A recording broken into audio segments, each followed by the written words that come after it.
Hi guys, মোৰ অন্য এটা ভিডিঅ'লৈ সকলোকে স্বাগতম আৰু সকলোকে নমস্কাৰ জনালোঁ।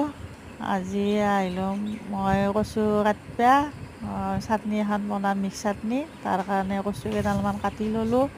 এই কচুবিধৰ নাম কিন্তু মই নাজানো, আপোনালোকে কোনোবাই জানে যদি কমেণ্ট বক্সত কমেণ্ট কৰিব। এতিয়া আহি আছোঁ মই মচন্দৰী আৰু পদিনা ছিঙিবা। মচন্দৰী আৰু পদিনা ছিঙা হোৱাৰ পিছত এতিয়া যাম নৰসিংহৰ পাত ছিঙিবা। তাৰপিছত মচন্দৰী আৰু পদিনা ছিঙা যাই আছোঁ। নৰসিংহৰ পাত কেইটামান ছিঙি ল'ম। তাৰপিছত নৰসিংহৰ পাত ছিঙা হোৱাৰ পিছত ভালদৰে ধুই পখালি ল'ম।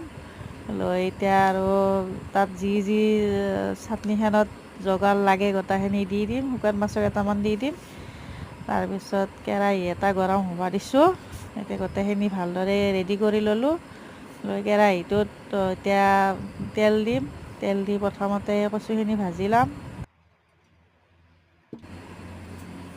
তেল দি দিলোঁ, দিয়াৰ পিছত কচুখিনিও দিলোঁ। দিয়াৰ পিছত এতিয়া আৰু কচুখিনি যেতিয়া ভাজা হ'ব, তাত বাকী যিখিনি যোগাৰ আছে গোটেইখিনি তাতে দি দিম। গোটেইখিনি দি দিলোঁ। দিয়াৰ পিছত এতিয়া আৰু চাটনি ৰেডি হৈ যাব।